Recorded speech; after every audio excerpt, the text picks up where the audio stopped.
Raffi Ahmad dan Nagita Slavina ultah bareng, banjir ucapan selamat. Kabar bahagia menyelimuti pasangan Raffi Ahmad dan sang istri, Nagita Slavina. Pasalnya, Raffi Ahmad dan Nagita Slavina baru saja merayakan ulang tahun pada tanggal dan bulan yang sama, yakni tanggal 17 Februari kemarin.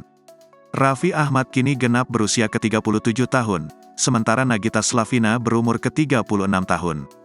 Dalam momen spesialnya tersebut, pasangan yang dijuluki Sultan Andara ini pun mendapat kejutan dari keluarga dan orang-orang terdekatnya. Bahkan, Raffi Ahmad mengaku telah mendapatkan ucapan selamat sebanyak 3.500 dari teman-teman. Kebanjiran ucapan selamat hingga ribuan, Raffi Ahmad pun mengucapkan terima kasih kepada rekan-rekannya. Memasuki umur yang baru ini, ayah dua anak tersebut tak meminta muluk-muluk. Mantan pacar Yuni Shara ini hanya ingin diberikan kesehatan. Tak hanya jalan-jalan untuk merayakan ulang tahunnya, namun Raffi juga mengaku terbang ke sana sekaligus untuk bekerja.